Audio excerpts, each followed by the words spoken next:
My name is Aaron Hobbs, and I'm a member of the Coordinating Committee for the Indiana Poor People's Campaign.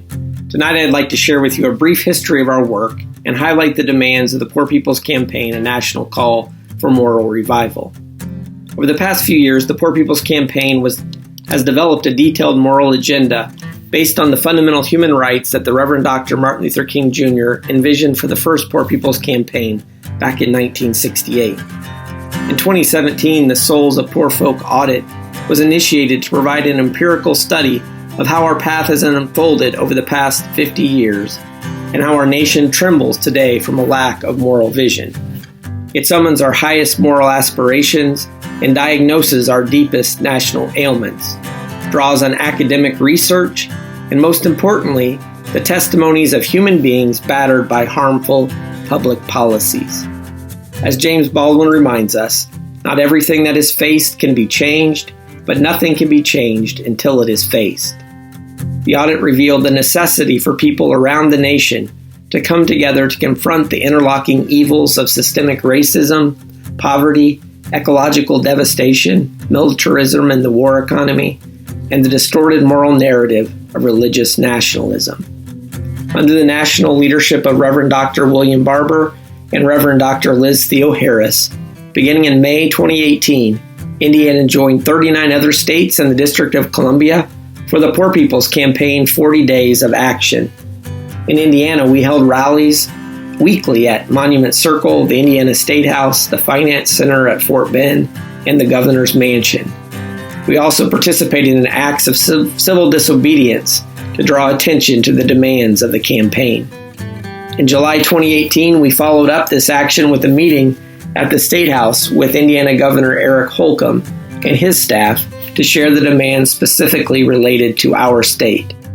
In June 2019, we joined over 1,000 community leaders in Washington, D.C. for the Poor People's Moral Action Congress, which included a presidential candidates forum, the release of our Poor People's Moral Budget, and a hearing before the House Budget Committee on the issues facing the 140 million poor and low-income people in our nation. In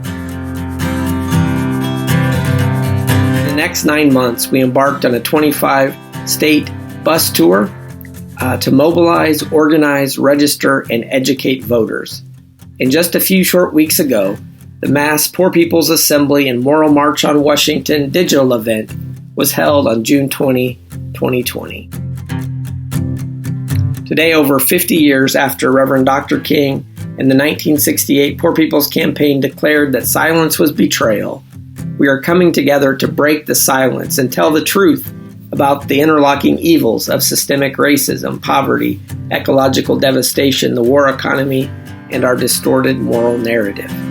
The truth is that systemic racism allows us to deny the humanity of others, and by denying the humanity of others, we are giving permission to exploit or exclude people economically.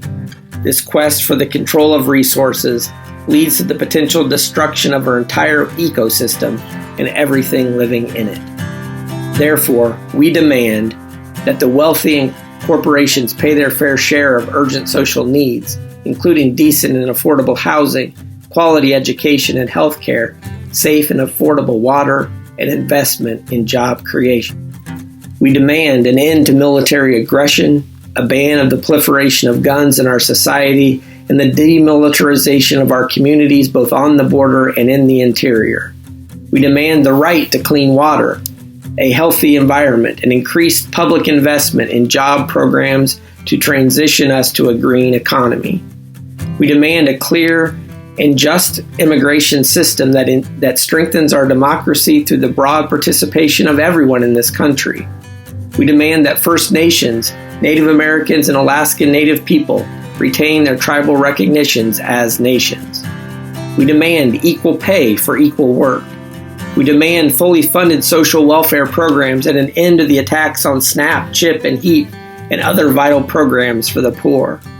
We demand the expansion of Medicare in every state and the protection of Medicare and single-payer universal health for all. We demand fully funded public resources and access to mental health professionals and addiction and recovery programs. We demand free tuition at public colleges and universities and an end to the profiteering on student debt. We demand equal treatment and accessible housing, healthcare, public transportation, adequate income, and services for people with disabilities. And we declare that if silence was betrayal in 1968, revival is necessary today. We loudly proclaim that we will move forward together, not one step back. These are our demands.